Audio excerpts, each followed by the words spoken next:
Well, for the very first time since I've been on this homestead, I can actually say my garden is thriving. It's been a tough 2 years. I'm the frugal gardener. I garden in West Virginia in Zone 7A. I live on a 4.5 acre homestead.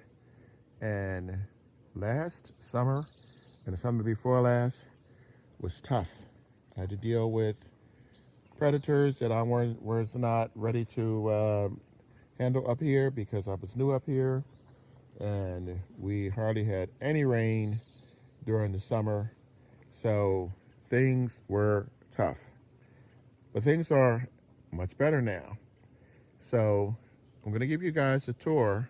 I guess you can call this my midsummer tour of everything that's going on here.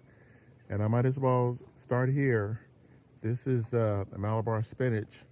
I have several of these large waxy leaves, and I've grown these before, and they are thriving. I forget how many of them I actually planted, but you can see the vines here. They're purple, and they spread out. Well, I know at least up to 20 feet. I've grown them up to 18 feet, and that's one of the things that I am growing in my protected garden. I call this my garden. Oh, there's a cricket. I mean, uh, grasshopper. So this has worked out way better than I expected it to because I needed something to protect my plants from the deer, the rabbits, and anything else that comes through this way that decides it wants a free meal. For the first time since I have been up here, I'm now actually growing melons. Let's see if I can get a shot of a few of these. I counted at least three. Here's one here. Here's another one. Kind of hard to see over here. And here's one here. These are sugar babies. I'm also growing cantaloupe. I'm also growing honeydew melon. And they're all starting to come out now. I moved these over here. I keep this on the porch.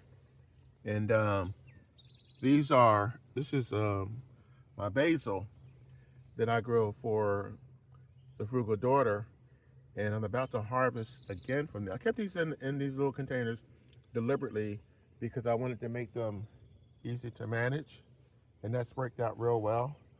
So she happens to be here right now, and I will snip these again so that she can take those with her to put in her spaghetti or whatever she wants to put those in. And that's worked out real well. So go from something that's kind of small to something that's the opposite of small. And this is my Dinosaur kale. I wanted this near the front entrance. This is kind of a showstopper. So I wanted you to be able to see this, or whoever comes into this garden and be able to see that as soon as they walk in. But now we go from the obvious to the sort of hidden. I said I grew more melons. I believe that, I think this is honeydew. The reason why I say I think that is because here's more up here. I grew these in containers when I was at the other property. I actually grew them on the porch, and they came out really well.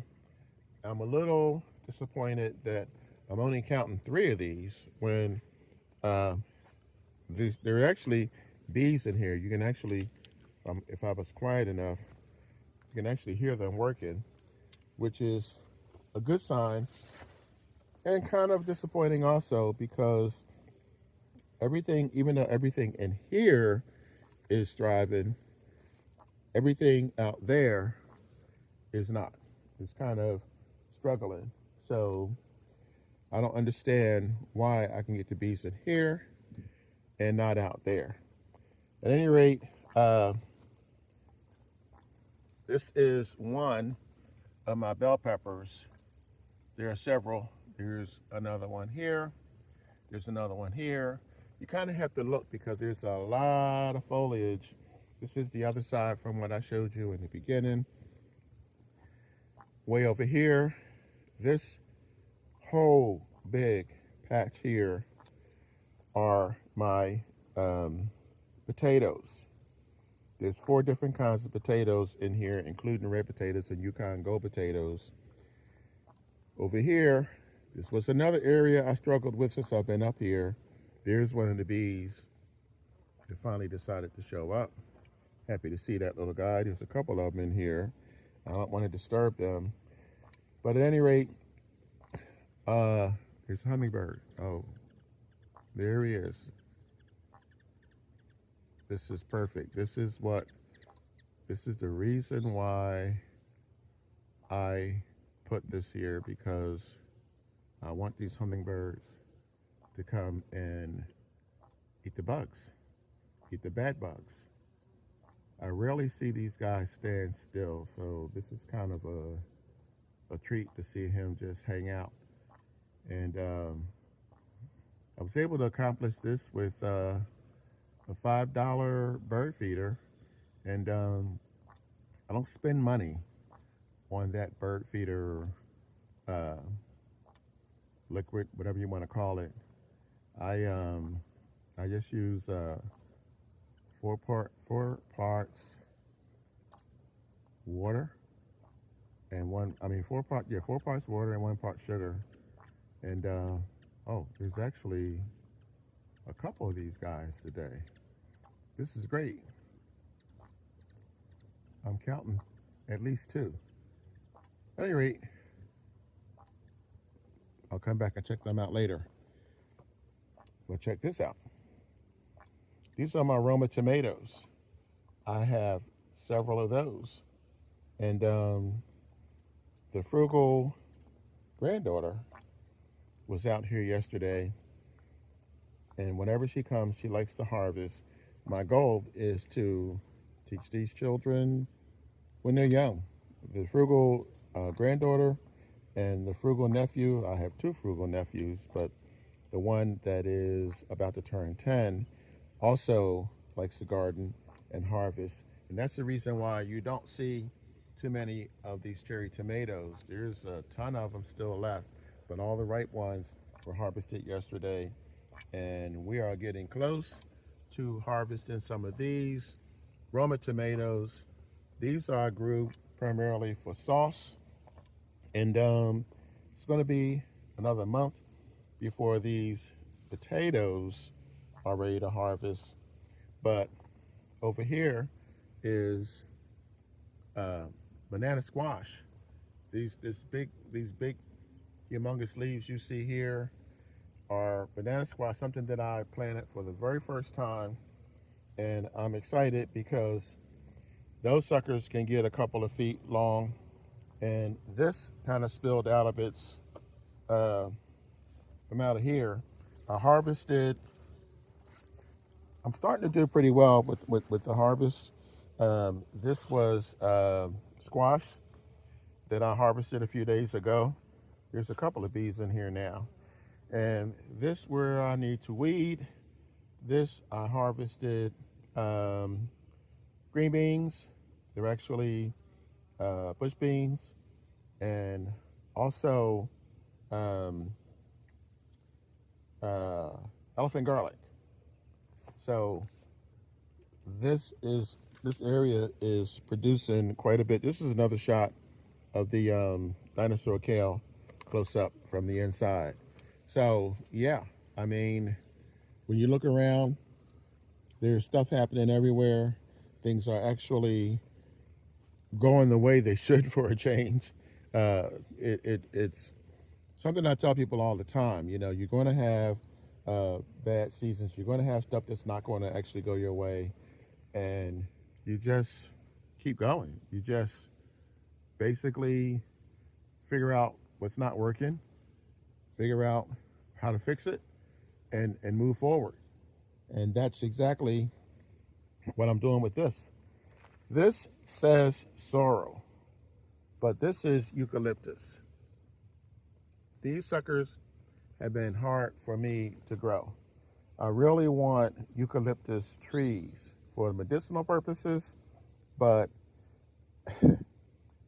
I grew these twice in the winter, and every time I tried to transplant them, they died. Those roots are super delicate and didn't work out. So I hedged my bets by planting Jamaican sorrel. It is very late in the season, so the sorrel you harvest in the fall, and I may have to try and protect those so that I can come back and make tea. It's medicinal. This, if you're familiar with my channel, you know what this is. This is my, I got a bee or mosquito something swirling around my head. This is my above ground tomatoes. I have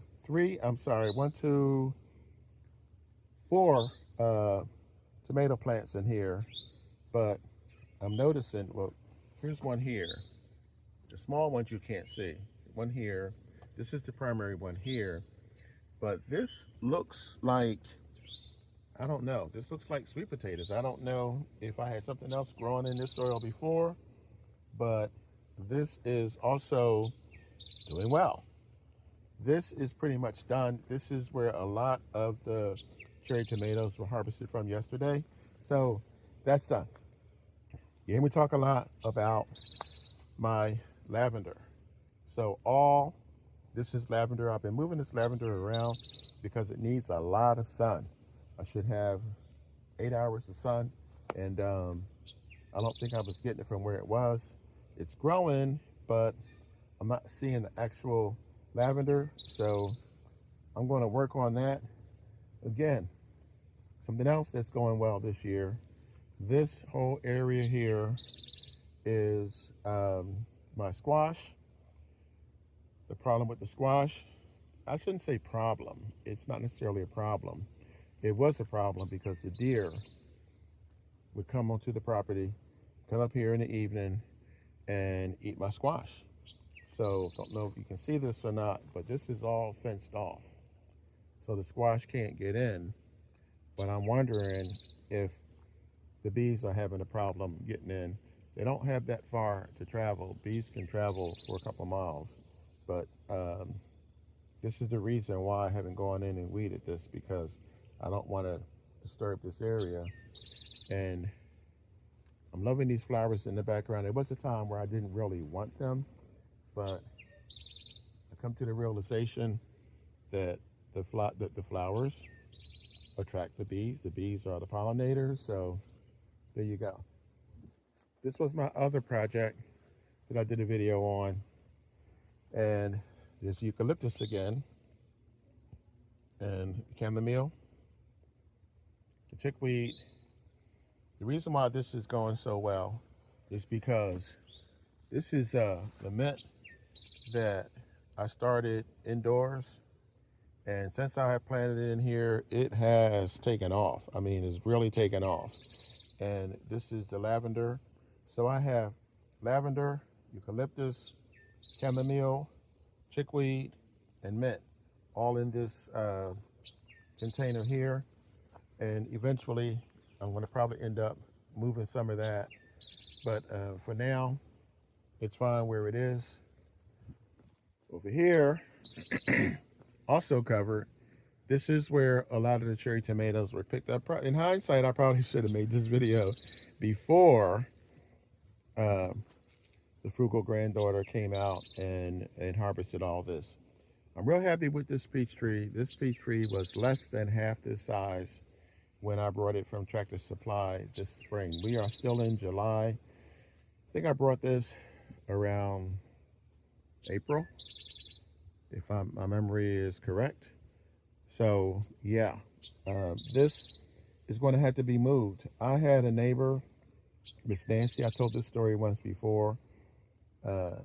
what she did was went out and brought large 50-gallon trash cans. They are roughly the size of this barrel.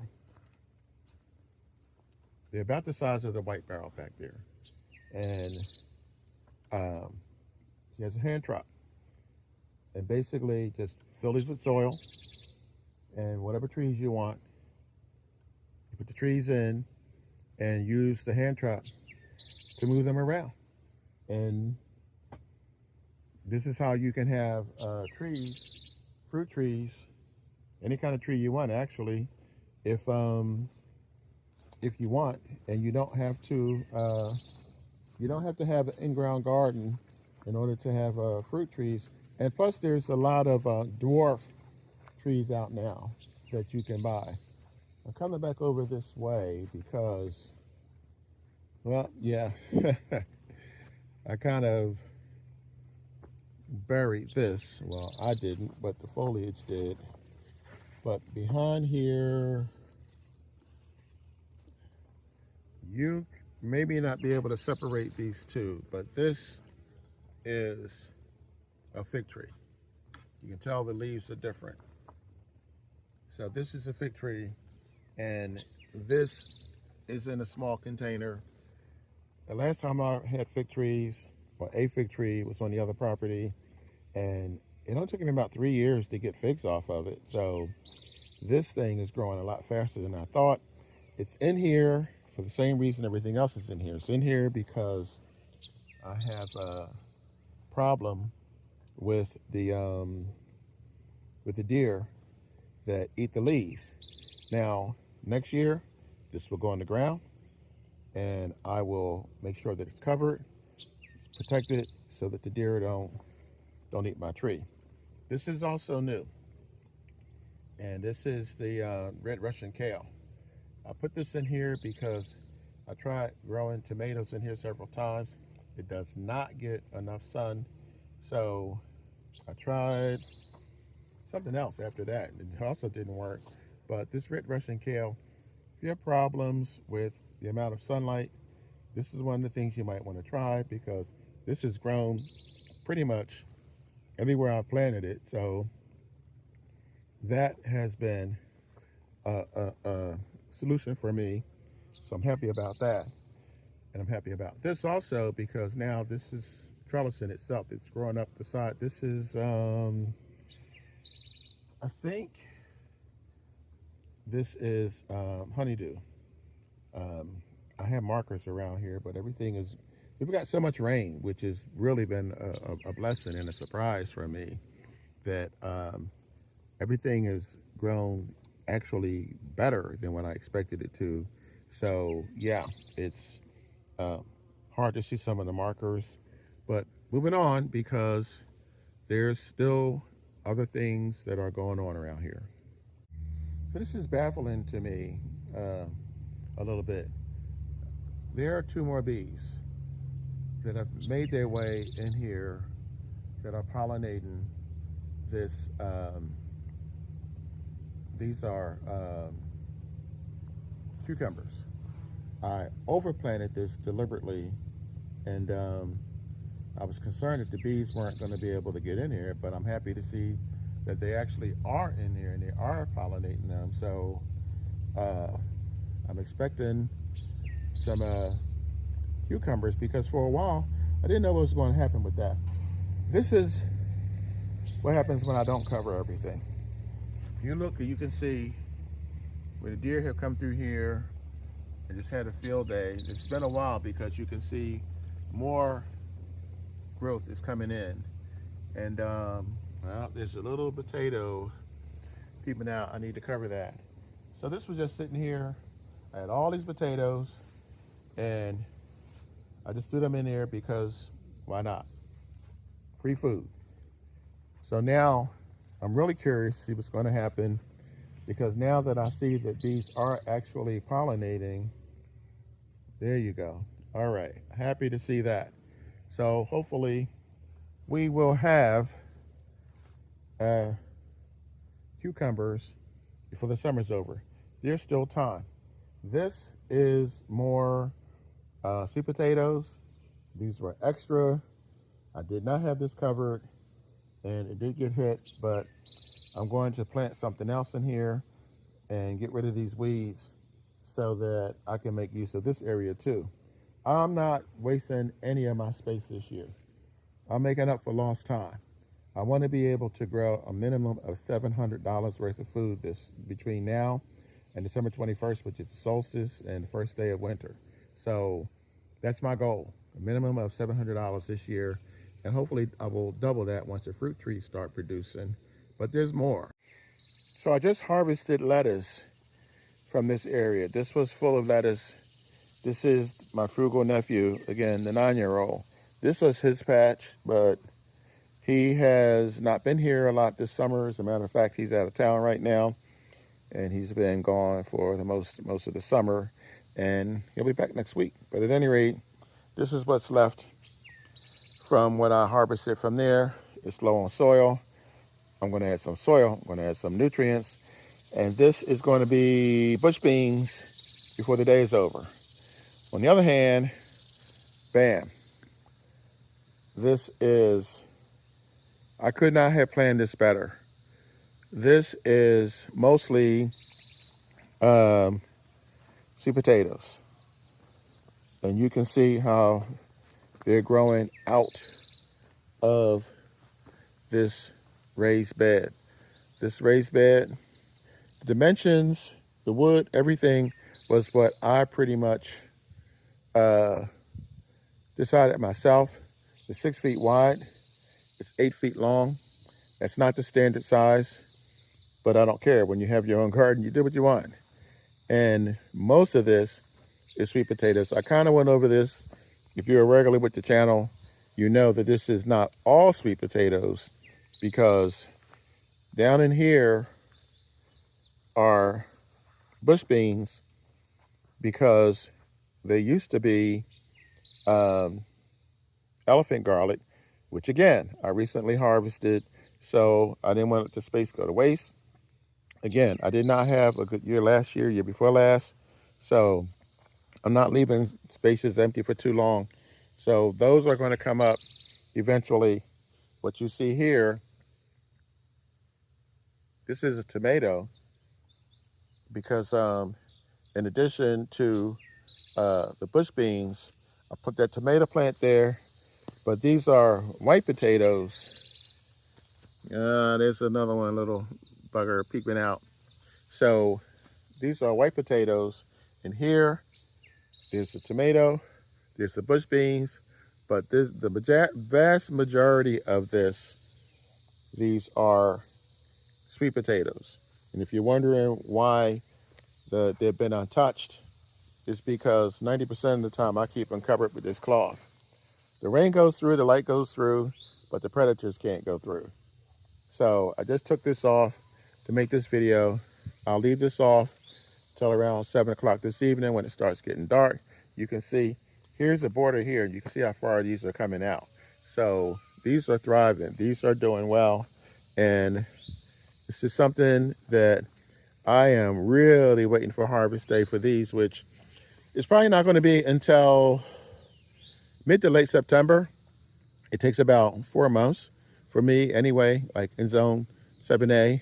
It's something I don't rush, because I like to call these my holiday sweet potatoes, because everybody, especially the frugal son-in-law, loves sweet potatoes. And there were times when I did not have the patience, and I would rush and I would harvest these too soon, and they would not be as many or the size that I wanted them to be. I've learned to be patient. So I will harvest these when they are ready, when the leaves turn brown. And the one thing that you guys need to know is sweet potatoes do not like the cold. So if you go into the fall, if you plant it late, this will help with keeping them alive, keeping them warm. You can also use greenhouse plastic, but don't leave it on during the day, because then they will overheat. So there's a little tip there.